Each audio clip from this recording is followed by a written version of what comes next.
गजाननं भूतगणाधिसेवितं कपित्थजम्बूफलचारभक्षणम् उमासुतं शोकविनाशकारकं नमामि विघ्नेश्वरपादपङ्कजम्। गुरुर्ब्रह्मा गुरुर्विष्णु गुरुदेव महेश्वर गुरु साक्षात् परब्रह्म तस्मै श्री गुरुवे नमः। तस्मै श्री गुरुवे नमः। शान्ताकारं भुजगशयनं पद्मनाभं सुरेशं विश्वाधारं गगनसदृशं मेघवर्णं शुभांगं लक्ष्मीकान्तं कमलनयनं योगिविद्यानगम्यं। या कुन्देन्दु तुषारहारधवला या शुभ्रवस्त्रावृता या वीणा वरदण्डमण्डितकरा या श्वेतपद्मासना या ब्रह्माच्युतशङ्कर प्रभृति देवै सदा वन्दिता सा मां पातु सरस्वती भगवती निःशेषजाड्यापा। हरिः हरिः ॐ हरिः हरिः ॐ। नारायण नारायण नारायण ॐ नारायण नारायण नारायण ॐ नारायण नारायण नारायण ॐ नारायण नारायण नारायण ॐ नारायण नारायण नारायण ॐ नारायण नारायण नारायण ॐ। कल मैंने बताया था भगवान व्यास जी द्वारा मोक्ष तक की इसमें यात्रा कराई गई है, लिखा गया है, व्यास जी ने लिखा है। बता रहे हैं आगे, निगम कल्प तरो गलितम फलम सुख मुखाद मृत दव्य सुखतम पीवतम भागवतम रसामालय मुहुरहो रसिका भूबी भावुका। बता रहे हैं श्रीमद् भागवत वेद स्वरूप है। कल्प वृक्ष के नीचे जो बैठा हुआ उसे भूख प्यास कहाँ से लगेगी, और वो कल्प वृक्ष पर पका हुआ फल जो पोपट खा रहा है, तो पोपट जिस पे चांच मार दे तो बट नेचुरल वो बड़ा स्वादिष्ट फल होगा न। तो जिसको पोपट खा रहा है जब नीचे गिरता है तो स्वादिष्ट फल होगा है। आगे का बता रहे हैं कि हे राजा हमारी निष्ठा, ये सुखदेव जी बोल रहे हैं राजा परीक्षित से, जब कथा करने के लिए आ गए हैं तब बोल रहे हैं हे राजा हमारी निष्ठा तो निर्गुण में है जिसका कोई रूप नहीं है, लेकिन साकार रूप में भगवान जो प्रकट हुए हैं ये तो मेरा दिल नहीं मान रहा, लेकिन कृष्ण की कथा हमारे हृदय को बांध लिया है। जब हमारे हृदय को बांध लिया है तो मुझे उनका लगाव हो गया कथा कहने के सुनने के, इसीलिए मैं आकर के यहाँ कथा कह रहा हूँ। तब आगे कह रहे हैं एक बार नैमिषारण्य में ऋषियों इकट्ठा हुए थे, भागवत की चर्चा चल रही थी। 1000 वर्ष बीत गए लेकिन और छोर उनको पता नहीं चला। तो लोग प्रातः काल अग्निहोत्र आग करके हवन आदि करके सूत जी को ऊंचे आसन पर बैठा करके प्रसन्नता पूर्वक उन्होंने सूत जी से प्रश्न किया, त्वया खलु पुराणी से इतिहासानी चान्यद। सूत जी निष्पाप हैं, आप समस्त धर्म शास्त्र के अभ्यास किया है, इससे आपकी वाणी के द्वारा आपने अपना परिचय दिया हुआ है। शास्त्र या महापुरुषों का उपदेश इस समय हमारे लिए क्या उपयोगी है। हे सूत पुराणी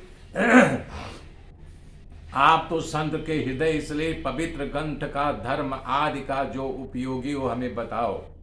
हे दयालु सूत जी वसुदेव और देवकी के गर्भ से भगवान का जन्म लेने का क्या कारण था और उसने जन्म लेकर के क्या क्या किया। हे सूत जी, भगवान के अनेक अवतार है, अवतारों महापुरुषों का गान किया है, इस अवतारों का मुझे विस्तार पूर्वक बताइए। फिर कह रहे हैं कि भगवान कृष्ण बलराम के साथ ब्रजमंडल मथुरा द्वारिका में क्या क्या किया वो बताओ। जब भगवान पृथ्वी पर लीला कर रहे थे, धर्म किसका अनुसरण कर रहा था, और जब भगवान चले गए तो धर्म किसका अनुसरण किया। ये प्रथम स्कंद की जो है कथा चल रही है, द्वितीय अध्याय, प्रथम स्कंद का द्वितीय अध्याय है ये। व्यास जी ने कहा, सौनक आदि ब्रह्मवादी ऋषियों के प्रश्न को सुन करके रोमहंसन के पुत्र वस्रवा को बड़ा ही आनंद हुआ। उन्होंने ऋषियों से मंगलमय प्रश्न को सुनकर उनका अभिनंदन किया कि तब उन्होंने कथा शुरू किया। यम प्रवजंतम मनुपेतम पेतकित्यम द्वैपायनो विरह कातर आजुहाव पुत्रेति तन्मयतया तरवो अभिने दुस्तम सर्वभूत हृदय मुनिमान तो अस्मि। जिस समय सुखदेव जी का जन्म हुआ, उनका यज्ञोपवीत भी नहीं हुआ था, कोई लौकिक कर्म विधि भी नहीं हुई, पैदा होते हुए वो संन्यास लेने के लिए भाग खड़े हुए। उनके पीछे पीछे वेद व्यास जी हे पुत्र रुक जाओ वो कर रहे थे, लेकिन उन्होंने सुना नहीं। तब जो है पेड़ तन्मय होने के नाते सुखदेव जी की तरफ से उत्तर दिया। मनुष्यों में सर्वश्रेष्ठ भगवान के अवतार नर नारायण ऋषियों सरस्वती देवी और श्री वेद जा की नमस्कार करके तब संसार के समस्त ऋषियों पर विजय प्राप्त करने वाले श्रीमद् भागवत की कथा करना चाहिए। नारायणं नमस्कृत्वं नरं चैव नरोत्तमं देवी सरस्वतीं व्यासं ततो जयमुदीरयेत। सूत जी करें, तुम्हारा प्रश्न बहुत उत्तम है, तुम्हारे प्रश्न से मैं बहुत खुश हूँ। भगवान की निष्काम भक्ति, हाला इसमें जो है दो प्रकार की भक्ति बताई गई है। कह रहे हैं एक नारद जी निष्काम थे और जो दूसरा चल रहा था आत्मदेव, उसका कामना है, कामना के साथ। एक है निष्काम, उनको कोई काम, नारद जी का प्रसंग था जो महात्मा बताया गया था 2 दिन पहले। तो एक यानी कि निष्काम था जिसमें नारद जी की भक्ति भावना था, और दूसरा जो है कामना सहित, किसी की कुछ कामना होती है, हमें पुत्र दे दो, हमें धन दे दो, हमारी ये कामना पूरी हो जाए, हमारी यश गादा फैले, हमारा बंगलो हो जाए, हमारा पुत्र की नौकरी चाकरी हो जाए, ये कामना के सहित होता है। कह रहे हैं वासना के छूटने के लिए भगवान की ये कथा रामबाण है। लेकिन वासना से हम जरूर छूटते हैं, लेकिन फिर अब वासना आ जाती है। तो वासना धर्म का मतलब होता है मोक्ष की प्राप्ति, और अर्थ मतलब मोक्ष नहीं, मोक्ष जो है अर्थ की प्राप्ति करा देगा। यदि आप अर्थ चाहते हो, मतलब पैसा रुपया कौड़ी, तो भी आपको उसकी प्राप्ति हो जाएगी। और धर्म अर्थ के लिए नहीं है, अर्थ जो है धर्म के लिए, जो धन दौलत है वो धर्म में लगा दो तो आपकी बढ़ोतरी हो जाएगी। ऐसे मानव जीवन भोग विलास के लिए नहीं है। ये जीवन आपको ईश्वर के प्राप्त करने, बड़े भाग मानुष तन पावा, बड़ा भाग्य उदय होता है। 84 लाख योनियों का चक्कर काटते काटते तब ये मानव तन मिलता है। कह रहे हैं सत्वम रजस्तम इति प्रकृते गुणयास्ते तह परः पुरुष एव यास्य धते। सत्व रज और तम 3 गुण होता है। यदि आपके अंदर सत्व गुण है तब आप ईश्वर की ओर मुड़ेंगे, भगवान की ओर मुड़ेंगे, कथा में आपकी रुचि होगी। तमोगुण तो आपको आधि व्याधि उपाधि की ओर ले जाएगा, और रजोगुण भी ठीक है, लेकिन सत्य गुण रूपी दिया जब आप अपने मस्तक पर रखेंगे तो ऑटोमेटिक आप भगवान की ओर बढ़ने लगेंगे। तो ये पालन जब करते हैं, जब रचना करते हैं तो ब्रह्मा के रूप में हो जाते हैं, पालन करते हैं तो विष्णु के रूप में हो जाते हैं, और जब संहार करते हैं तो रुद्र के रूप में हो जाते हैं। वही एक ही है, लेकिन अलग अलग कार्य के लिए अलग अलग रूप धारण कर लेते हैं। मानव का कल्याण तो सत्य गुण के अधिकता से ही होता है। तमोगुण से रजोगुण श्रेष्ठ है और रजोगुण से सत्व गुण श्रेष्ठ है। जिससे सत्व गुण की विशेषता हो गई, बढ़ोतरी हो गई, उसका मन भगवान के भजन पूजा पाठ इत्यादि में लगा रहेगा और धीरे धीरे धीरे जो है वो अपने आत्म तत्व को प्राप्त करने की कला सीख लेगा और वो प्राप्त भी कर लेगा। प्राचीन युग में महात्मा लोग अपने कल्याण के लिए विशुद्ध शतरूप विष्णु भगवान की ही पूजना अर्चना किया करते थे। करें वासुदेव परम वेदा, वासुदेव परा मखा, वासुदेव परा योगा, वासुदेव परा क्रिया, वासुदेव परम ज्ञानम, वासुदेव परम तपम, वासुदेव परो धर्मो, वासुदेव गति। वेद पढ़ना जो है भगवान कृष्ण की ही प्राप्ति कराता है और यज्ञ भी कृष्ण की प्राप्ति की ओर ले जाता है, योग भी ईश्वर की प्राप्ति कराता है तथा सत्कर्मों का फल भी कृष्ण ही है। यदि कृष्ण को जान लिया तो कुछ जानना बाकी नहीं है। वही भगवान श्री कृष्ण इस समय पृथ्वी पर अवतार लेकर के अपनी लीला कर रहे हैं। कह रहे हैं कि भगवान सृष्टि के आदि में लोकों का जब निर्माण करने के लोक मतलब ये पूरे संसार की इच्छा हुई तो उन्होंने महतत्व आदि का रूप ग्रहण किया। उसमें 10 इंद्रियां, एक मन और पंचभूत 16 कलाएं को लेकर के उन्होंने जल में शयन करते हुए योग निद्रा का विस्तार किया। तो जब विस्तार किया तो उनकी नाभि कला में से एक कमल प्रकट हुआ जिससे ब्रह्मा जी के, प्रजापतियों के आधिपति मतलब पूरे संसार का निर्माण करने वाले ब्रह्मा ही हैं, तो उनसे उत्पत्ति हुई। तो बता रहे हैं उन्हीं में से अक्षय कोष में से 24 अवतार हुआ है। पहला अवतार कह रहे हैं सनक, सनंदन, सनातन और सनत कुमारों का अवतार हुआ था। दूसरा अवतार कह रहे हैं जब पृथ्वी रसातल में चली गई थे तो बराह का रूप धारण करके रसातल में जा करके अपने दांतों पर पृथ्वी को ला करके पानी को समथर करके पृथ्वी को रख दिया। तीसरा बता रहे हैं नारद का अवतार प्रकट हुआ था। सत्य तंत्र और नारद पंचभूत का उपदेश दिया था। कर्मों के द्वारा अपने कर्म की गति को कैसे काटा जाता है इसका निरूपण इस शास्त्र में किया गया है। फिर चौथा अवतार बता रहे हैं धर्म के पत्नी मूर्ति के गर्भ से उन्होंने नर नारायण का रूप लिया था और इंद्रियों का निग्रह करने, कठिन तपस्या करके मन को अपने वश में करने की कला कैसे होती है इसको सिखाया था। पांचवा कपिल मुनि बता रहे हैं कि कपिल मुनि सिद्धों के स्वामी के रूप में इनका प्रागट्य हुआ था और सांख्य शास्त्र लुप्त हो गया था तो सांख्य शास्त्र को धरती पर पुनः इन्होंने प्रस्थापित किया था। छठवां सती अनुसुईया जब भगवान से वर मांगा था कि आप हमारे पुत्र के रूप में आओ तो दत्तात्रेय के रूप में प्रकट हुए थे। अलार्क और प्रहलाद को ज्ञान का उपदेश दिया था।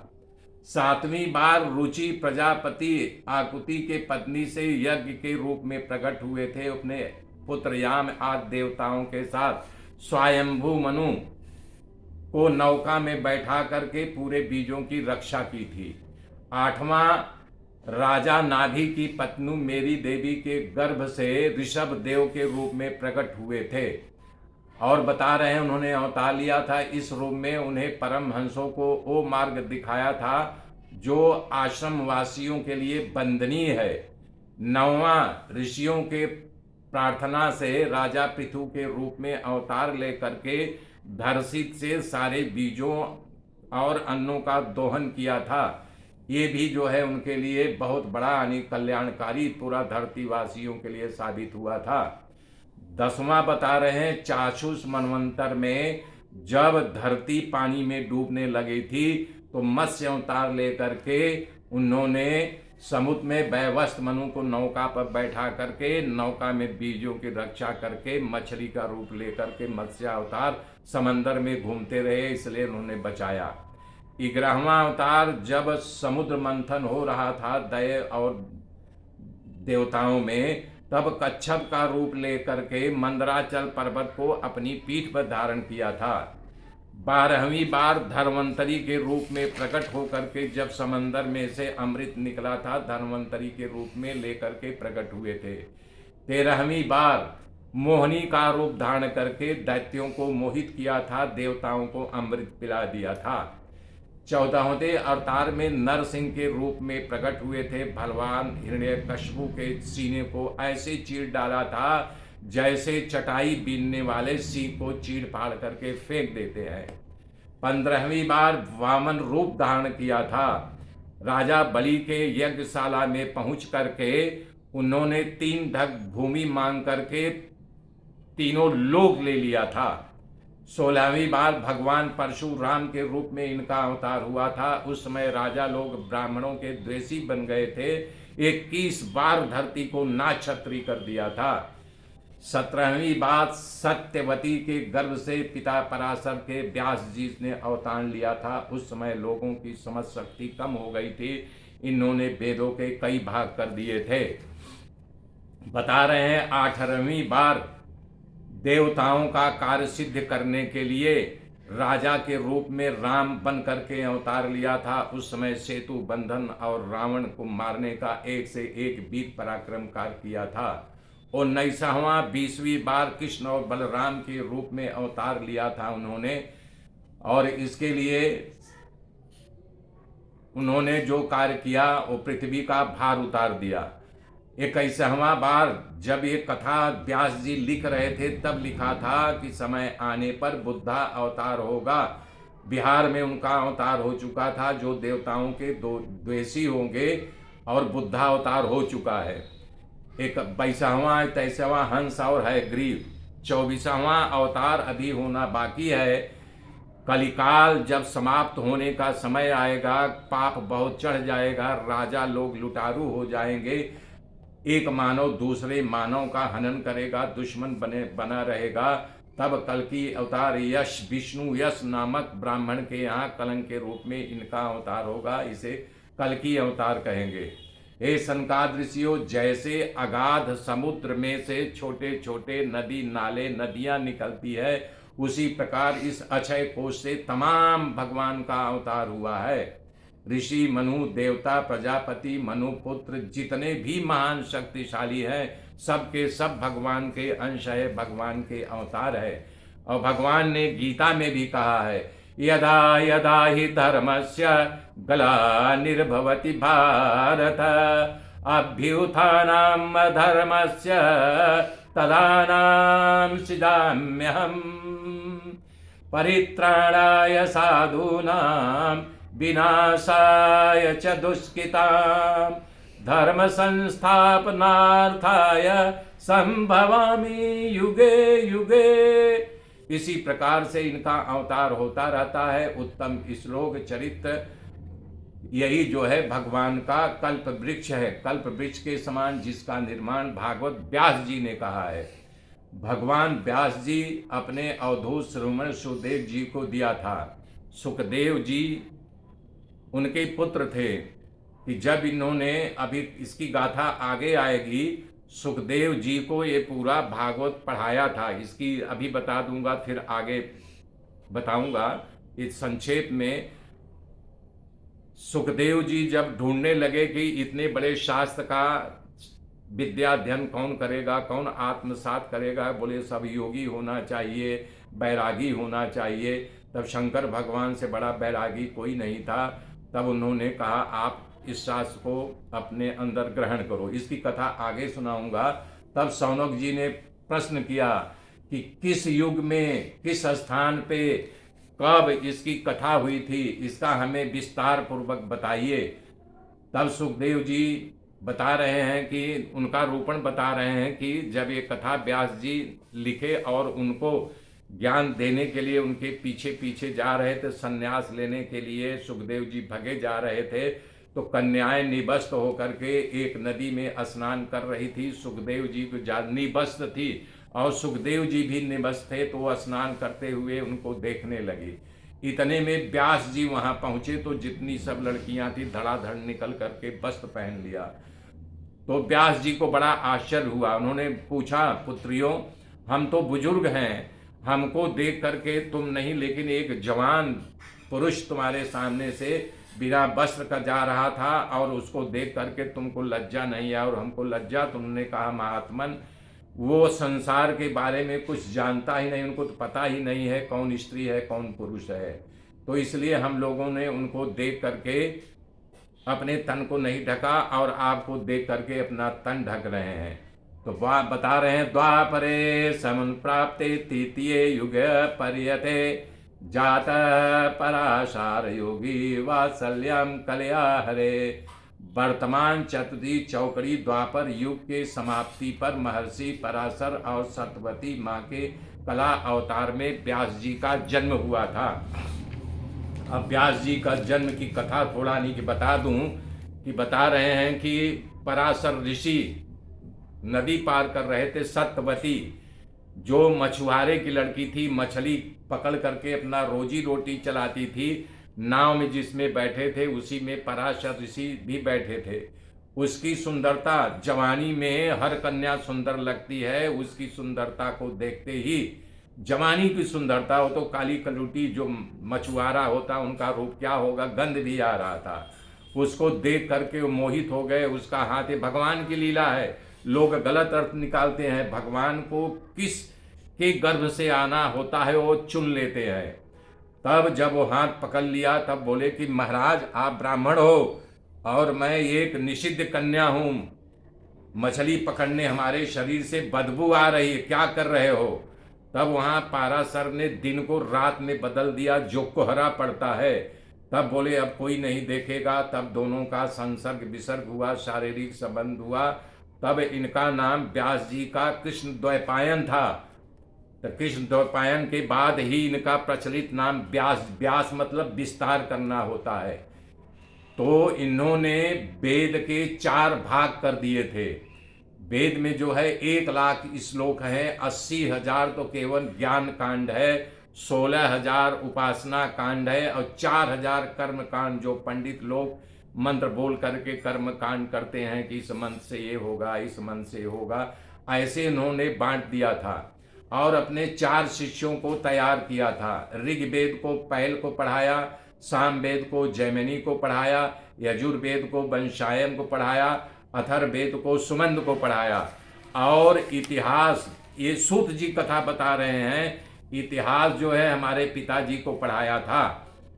और इसमें बोला था कि आप अपने अपने शिष्यों को इसका ज्ञान दे करके इसका विस्तार करते जाओ। तो बता रहे हैं कि इतिहास हमारे पिताजी पढ़े थे और इसके बाद उन्होंने महाभारत की भी रचना की है। तो वो भी यानी कि पुराणों में आता है महाभारत भी। उसमें ज्ञान और धर्म का और यानी कि अधर्म का बहुत अच्छा यानी कि इतिहास बताया है। धर्मराज की तरफ से धर्म का हर बात धर्मराज की धर्ममय होती थी और दुर्योधन की हर बात अधर्म हुआ करती थी।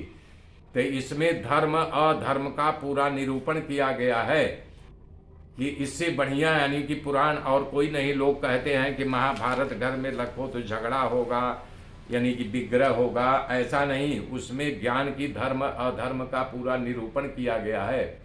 व्यास जी बैठे हुए थे, जब बैठे हुए तो उनको अशांति हो गई कि बोला कि मैं अशांत क्यों हूँ, मैंने ऐसे ग्रंथ किया, मैंने वेद की इतना रूप कर दिया, इतिहास लिख दिया, महाभारत लिख दिया, युद्ध के क्षेत्र में गीता लिख दिया। कल बताया था गीता और भागवत दोनों भगवान के मुंह से निकला है।